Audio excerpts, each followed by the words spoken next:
So in this example, like when I mentioned working with high BMI individuals and folks who had anorexia, bulimia, etc., we dealt with some athletes, but most of the people I dealt with were, like I said, high BMI, anorexia, bulimia. And everybody in the practice, everybody had a doctorate, and it was a very clinically based environment.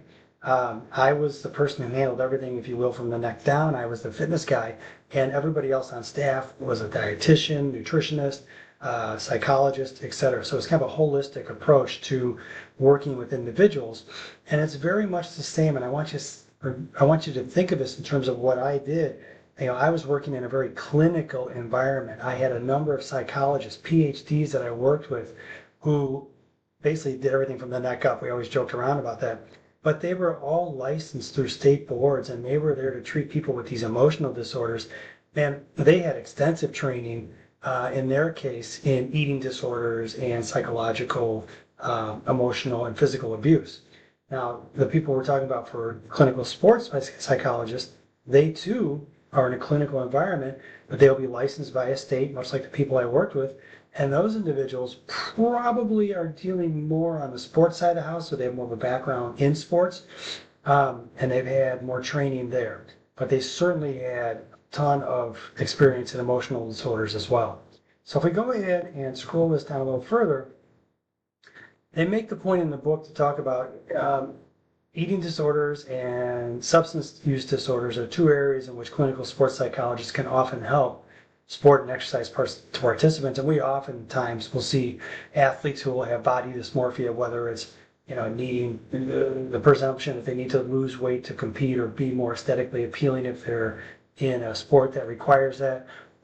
Many times in sports you have to get it across to your athletes that, hey, form follows function, and sometimes you got to shake what was then given to you because you're a great athlete in the vessel you're in. You don't really have to worry about the aesthetics too much.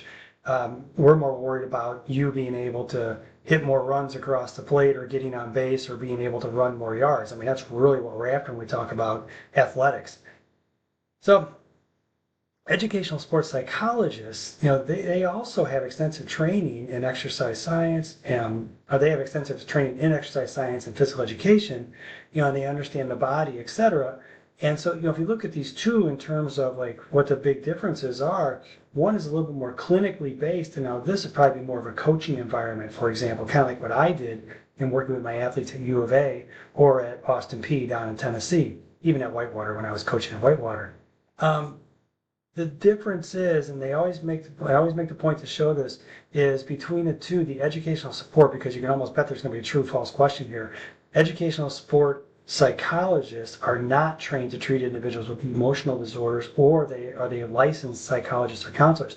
So if somebody comes to you and say you're an educational sports psychologist, and a person comes in and tells you that they have some kind of emotional disorder, or there's some type of issue that they have dealing on the emotional side of the house, that would be something that you would not be trained for, and nor could you treat. Your scope of practice is pretty well defined, and you would have to refer that out to these individuals that are up here to be able to effectively assist that person.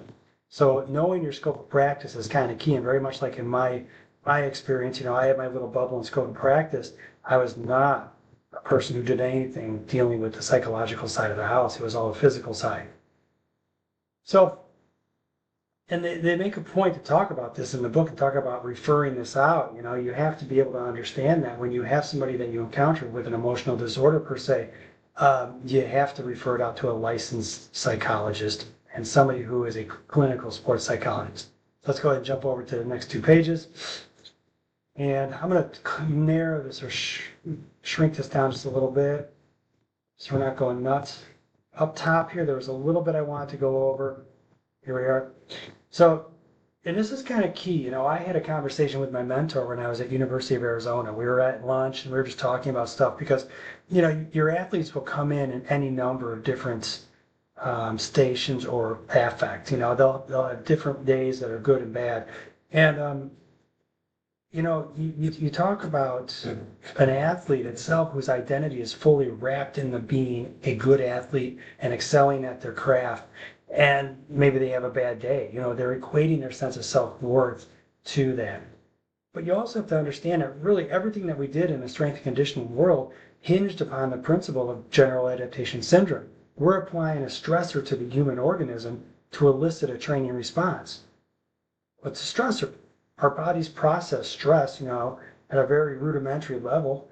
It's kind of the same way, And when you have a student athlete who has finals, that's a stressor. A student athlete who breaks up with their significant other, that's a stressor. There's an illness in their family, that's a stressor. So you have to be able to look at this and go, we're not the only stressor we're placing on the student athlete at that time. And you could have individuals come in any number of different situations. And he made it a point to say, look, the person might be a super freak of an athlete, 300-pound dude who can power clean, dang near 500 pounds and, squat 700. But at the end of the day, he has the same hang-ups as you and I. And you have to understand that you're training the athlete versus training for athleticism. And sometimes that's the key component, is understanding you have a person in front of you. And you can lose sight of that sometimes when you're coaching. And the book makes a good point of this here, saying athletes are people first. Because they're complex, issues that are experienced can't always be compartmentalized. And sometimes those external factors, their external stressors, will then come into and affect performance. And sometimes negatively. They can have deleterious effects on performance. This young man that I mentioned, when I was talking with my mentor, all he wanted to do was buy his mother a house. So his driver was to buy his mother a house, and anything short of that was failure. And if he had a bad day, he believed wholeheartedly he was never going to buy his mother a house. He wanted to be drafted to the NFL. Anyways, I digress. So, you have these different certifications in the industry. I'm not going to bury you in this information. This is stuff you can source out pretty easily on the internet. It's pretty easy to figure out. But what I do like down here is when they talk about like the differences between the main areas, the psychology side and the sports science side, and they talk about how on one side you talk about within the person, you have a personality, right? And that's kind of key and what they bring to the table. But there's also the physical side of it, where you talk about the person's physical makeup. What's their somatotype? What's their fiber type? What sport are they in? Have they had any injuries? And these two play together. They're not mutually exclusive. They overlap 100%. I think the book does a good job here of showing that and rendering that in a picture. So some of the things, if you want to look at this, you talk about the different things that you have to have. I'm not going to bury you in this information. This is pretty easy to find in the book, but I thought this would be good for anybody who might be interested in proceeding forward in this area.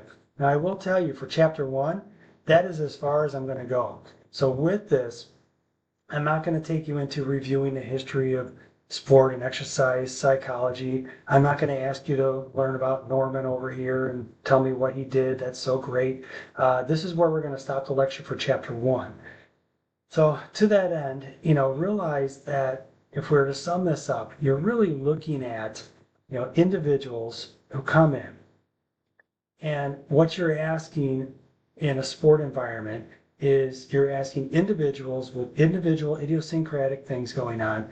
And people are unique, right? We all have our strengths. We all have our weaknesses. We all have things that are really good at. We all have our superpowers, that we always talk about, or that we joke around about. But at the end of the day, you have these external factors that can have a deleterious effect on your athlete. Conversely, it can have an amazing positive effect depending what the issue is. Got that parking space you wanted? Great. You got the A on your exam you wanted? Great. You got the scholarship offer that you wanted? Great. I mean, these are things that are very positive in the coaching environment, that are outside even the coached environment between the athlete and the coach. Now, when you're in the coaching environment, you can, as a coach, provide stressors to your athletes to challenge them and force them to overcome and try to mimic the game environment. But also as a coach, you can't be on that negative side of the ledger all the time. You have to offer positive feedback to your athletes. And as we'll talk about in the next couple of chapters, when we start talking about stress and stress response, it's important to be able to understand that balance there. You have to apply the stressors to the human organism to get a training response. You have to apply stressors to your athletes to get the training response and have them be able to perform better and basically have their bodies respond, but also you have to understand how that person operates and what makes them tick, so you know how to actually deliver your content correctly and bundle it up and give it to them in a way where they can understand it and process it. And some athletes just frankly have a higher athletic IQ. Some athletes will have a higher emotional IQ.